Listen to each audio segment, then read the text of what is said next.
Take your dealership to the next level with over 6,800 on-air interviews with dealer and industry leaders. CBT News, dealers' most trusted source for news, content, and analysis. Welcome to CBT News with Cheyenne Malone. Hi everyone, hope you're doing well on this terrific Thursday. I'm Cheyenne Malone. Welcome back to CBT News. Let's take a look at today's top stories. The recent outage of CDK Global is expected to significantly impact the second quarter earnings of AutoNation and Sonic Automotive, the second and sixth largest dealership groups in the U.S. The cyber attacks cost the dealerships an estimated $1.02 billion, disrupting sales and service operations. AutoNation anticipates $1.50 per share reduction in earnings, and Sonic Automotive also expects adverse effects. Analysts predict that other major dealer groups could see an average 10% drop in second quarter earnings per share. The CDK system is used by other major dealer groups such as Lithia, Group 1, and Asbury, with varying levels of exposure and impact. General Motors announced updates to its flagship Cadillac Escalade for the 2025 model year, including increased production for the high-demand V-Series performance model. The new Escalade will feature 55-inch diagonal display, power doors, an executive package for the second row, and 24-inch wheels. Design enhancements such as sleeker front lighting and larger interior screen align with an upcoming all-electric version. The gas power model retains its 6.2-liter V8 engines, with the V-Series boasting 682 horsepower. Pricing details will be released closer to launch, with production continuing at GM's Arlington Assembly in Texas. Mercedes-Benz High Power Charging announced a partnership with Starbucks to install fast charging stations at over 100 Starbucks locations across the United States. The first phase will feature 400 kilowatts EV chargers along Interstate 5, a key travel route from Canada to Mexico. This initiative is part of Mercedes-Benz broader strategy, which began with a $1 billion investment in the launch of its first charging site in 2023.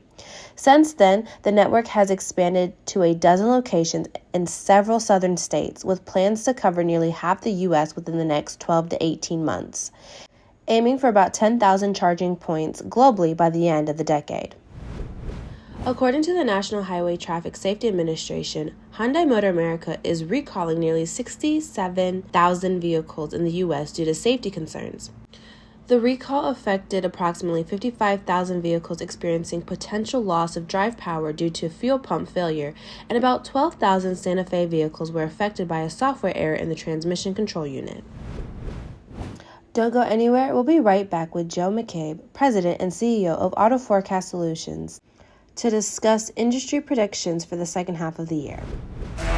Hey everyone, it's Jim Fitzpatrick. Thanks so much for joining us this morning. Welcome into the latest edition of Inside Automotive. Hi everyone, I'm Cheyenne Malone. Welcome to Women Driving the Industry. It's Steve Greenfield from Automotive Ventures. Welcome back to the latest episode of The Future of Automotive. Welcome into another edition of CBT Now. Welcome to Diversity in Automotive. Adam Marburger here.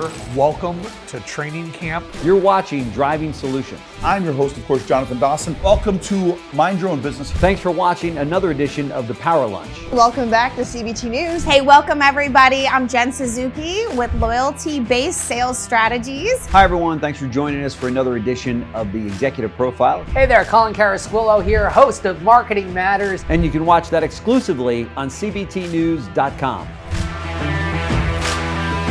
The strongest team in automotive media. CBT News, a dealer's #1 resource for news, content, coaching, and analysis.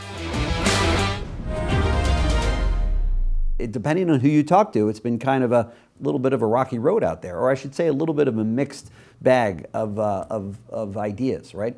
Yeah, I mean, the CDK issue was a blip that no one saw coming. Right. We think it's a blip for now.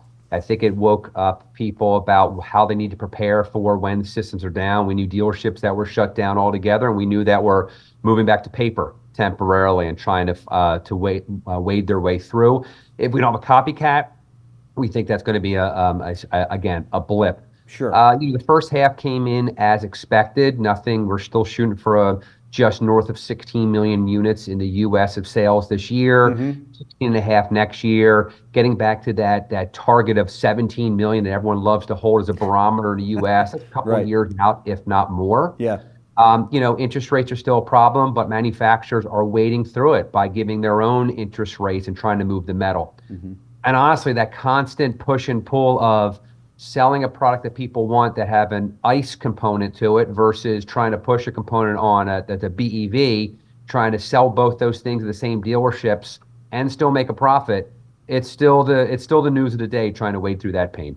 Yeah, exactly. Do you think we'll see, now that this has happened to CDK, do you think we'll see this happen again to another large vendor in the automotive space?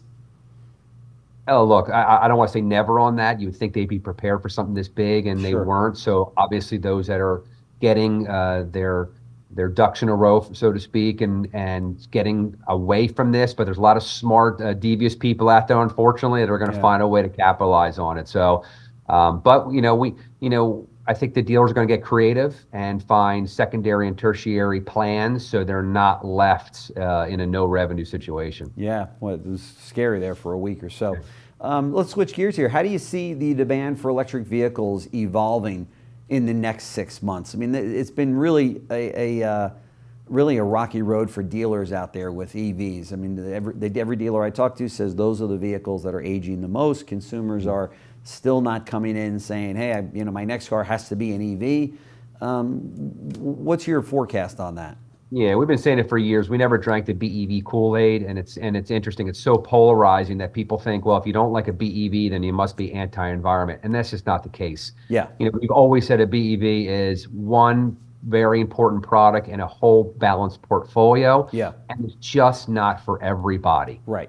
I might not have a lifestyle that permits it. I might live in a place that doesn't have a charging system. There's a litany of lists that go in the con column, but a litany that go in the pro column. They're fantastic vehicles, and if people don't like them, like them. Now, it doesn't mean they're always going to come back. We are hearing stirring of, hey, I have a BEV. I'm not going to go back to my second one. But that's going to be the nature of this business. We are calling for a flattening. We're not calling a diminished adoption rate. Look, we're going to be flattened for the next couple of years. Well, that does it for us today. But remember, it is easy to stay up to date with the most recent news and trends influencing the retail automotive industry. All you have to do is follow us. We're on TikTok, LinkedIn, Facebook, and X, formerly known as Twitter. I'm Cheyenne Malone. Thanks so much for watching. You have a good one. CBT News, your #1 resource for auto industry news and content.